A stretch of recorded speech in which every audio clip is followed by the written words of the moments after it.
ராமநாதபுரம் அரசு மருத்துவக் கல்லூரி மருத்துவமனையில் தலைக்காய சிகிச்சை பிரிவு இல்லாததால் உயிரிழப்புகள் அதிகம் ஏற்படுவதாக புகார் எழுந்துள்ளது.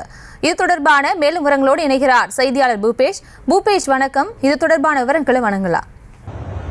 நிச்சயமாக வணக்கம் பிரியங்கா. ராமநாதபுரம் மாவட்ட அரசு மருத்துவமனையானது மாவட்ட அரசு மருத்துவக் கல்லூரி மருத்துவமனையாக தரம் உயர்த்தப்பட்டு மாவட்டத்தின் பல்வேறு பகுதிகளில் இருக்கக்கூடிய பொதுமக்கள் நாள்தோறும் ஆயிரக்கணக்கானோர் இங்கு வந்து உள் மற்றும் வெளி நோயாளிகளாக சிகிச்சை பெற்று சென்று கொண்டிருக்கின்றனர்.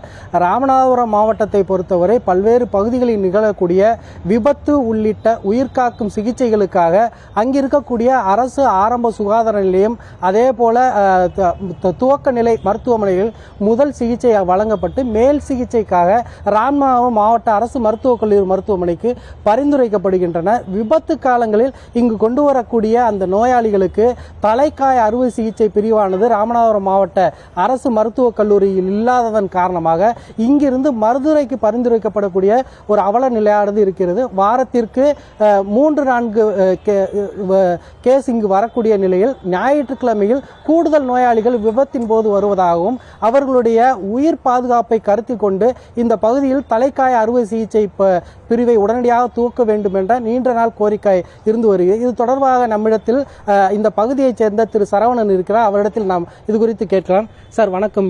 இதனால என்னென்ன பிரச்சனைகள்லாம் இருக்கு, மக்களுக்கு என்னென்ன சிரமங்கள் ஏற்படுது, உங்களோட அனுபவத்தை பயன்படுத்தி. அதாவது ராமநாதபுரம் நார்மலாக தலைமை மருத்துவக் கல்லூரி வர்றதுக்கு முன்னாடி நார்மலாக தலைமை மருத்துவமனை அறிக்கையிலையுமே அதிகப்படியான விபத்துக்கள் இந்த பகுதியில் நடைபெறும். அப்படி விபத்துக்கள் நடைபெற்று அந்த இங்கே ராமநாதபுரம் முதல் உதவி அளிக்கப்பட்டு ராமநாதபுரம் மேல் சிகிச்சைக்கு இங்கே வரையில் அவங்களுக்கான மருத்துவ வசதிகள் இங்கே இல்லாத காரணத்தினால அவங்க என்ன பண்ணுவாங்கன்னா மதுரைக்கு அவங்கள அனுப்பிடுவாங்க. இதனால் பெரும்பாலான பேர் மதுரைக்கு கொண்டு செல்கிற வழியிலேயே பெரும்பாலான உயிர் போயிடுது.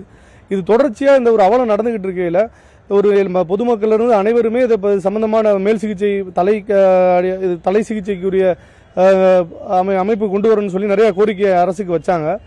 அதனிடையில தான் இது மருத்துவக் கல்லூரி ராமநாதபுரம் மாவட்டத்துக்கு வந்தது. இந்த மருத்துவக் கல்லூரி வந்த பிறகு சரி, இந்த மருத்துவக் கல்லூரி வந்துருச்சு, நீ அனைத்து விதமான நோய்களுக்கும் இந்த மாதிரி விபத்து சம்பந்தப்பட்டமானதுக்கு சிகிச்சை தரமாக இருக்கும் அப்படின்னு நினச்சிக்கிட்டு இருக்கையில் இந்த மருத்துவக் கல்லூரியாக தரம் உயர்த்தப்பட்டும் இன்னும் அது ஒரு விபத்துன்னு வந்தோம்னா அதுக்கு ஒரு விபத்து இப்போ நார்மலாக எனக்குள்ள ஒரு விபத்து நடக்குது. இப்போ ஞாயிற்றுக்கிழமைகளில் அதிகப்படியான விபத்துகள் நடக்கும். இந்த விபத்துகள் நடந்து இங்கே ராமநாதபுரத்துக்கு கொண்டு விபத்து நடந்த இடத்துலேருந்து ராமநாதபுரம் மருத்துவமனைக்கு கொண்டு வர நேரத்திலேயே அவங்களுக்கு பாதி உயிர் போகிற நிலைமையில தான் கொண்டு வர்றாங்க. அப்படி கொண்டு வந்து இங்கே சேர்க்கையில் அதுக்கு உண்டான சிகிச்சை அளிக்கிற எந்த ஒரு ஃபெசிலிட்டியுமே இங்கே கிடையாது. அப்போ என்ன பண்ணுறாங்க, இங்கே உள்ள மருத்துவர் உடனே மதுரைக்கு நீங்கள் கொண்டு போகணும் அப்படின்னு சொல்லையில் மதுரைக்கு கொண்டு போகிற வழியிலேயே பரிதாபமாக பல பேரோட உயிர் போயிடுது. அது மட்டும் இல்லாமல் இப்போ இங்கே பார்த்தீங்கன்னா பிரசவ வார்டு இருக்குது. இந்த பிரசவ வார்டில் பிரசவம் பார்க்க வர பெண்கள் கூட வர்றவங்களுக்கு தங்குறதுக்கு சரியான ஒரு இடம் கிடையாது. அவங்க ஒரு பொது வழியில் தான் படுத்து கிடக்குறாங்க. மழை வெயில் இதில் தான் கிடக்கணும். அவங்களுக்கு முறையான ஒரு எதுவுமே கிடையாது. அதே மாதிரி உள்நோயாளியாக அட்மிட் ஆகிறவங்க, இப்போ பெண் நோயாளி அட்மிட் ஆகிறாங்கன்னா அவங்களுக்கு பாதுகாப்பாக வர ஒரு பெண்ணுக்கு கூட இங்கேக்குள்ள துணைக்கு இருக்கிறதுக்கு தங்குறதுக்கு இடம் கிடையாது. அவங்க தனது காலை கடன் இந்த மாதிரியான விஷயங்களை முடிக்கணும் கூட வெளியில் போய் பக்கத்தில் உள்ள தண்டபாலத்துக்கிட்ட போகையில் அது பாதுகாப்பு அச்சுறுத்தலாக அமையுது. இதையெல்லாம் சரி செஞ்சு இந்த அரசு மருத்துவக் கல்லூரி மருத்துவமனையில் தலை சிகிச்சை பிரிவும் மற்ற துறையும் நேர்மையாக நல்ல முறையில் மக்களுக்கு பயனுள்ளதாக நடக்கணுங்கிறத நான் சொல்லிக்கிறேன். நிச்சயமாக. அதே போல நம்மிடத்திலே மற்றொருவருக்கு உடன் இருக்கிறார். இது சார்ந்து அவரிடத்தில் தகவல்களை கூடுதலாக கேட்டு பெறலாம். சார் வணக்கம், உங்களோட தகவல். ராம்நாத் ஜிஹெச்சில் இன்னைக்கு டீன் இல்லை, மெடிக்கல் காலேஜ் இருக்குது. மெடிக்கல் காலேஜ் இருக்கும்போது டீன் இன்னைக்கு வரைக்கும் போடாது ஒரு இதுதான். அதே மாதிரி ஸ்கேனு எக்கோலாம் வாரத்துக்கு இத்தனை நாள் கணக்கில் வச்சுருக்காங்க. மக்கள் தொகை ராமநாத் முனிசிபாலிட்டி பெரிய முனிசிபாலிட்டி, மக்கள் தொகை ஜாஸ்தி. அதாவது வாரத்துக்கு 3 நாள் 2 நாளுங்கிறத மாற்றி தினசரி எடுக்கிற மாதிரி மக்களுக்கு பிரயோஜனம் பண்ணணும். இன்னொன்று இங்கே இருக்க டாக்டர்ஸ் ரொம்ப காலமாக இங்கே ஜிஹெச்சில் இருக்க டாக்டர்ஸ் இருக்கிறனால அவங்க ப்ரைவேட் கிளினிக்கும் வச்சுருக்காங்க. இங்கே வர்ற பேஷண்ட்ஸை அவங்க பிரைவேட் கிளினிக்கு ரெஃபர் பண்ணுறாங்க. அதனால் இலவச சிகிச்சை மக்களுக்கு கிடைக்காம போயிடுது. தமிழக அரசாங்கம் இதை கவனத்தில் எடுத்து மக்களுக்கு இலவச சிகிச்சை கிடைக்கிறதுக்கு அவங்க முயற்சி பண்ணணும்.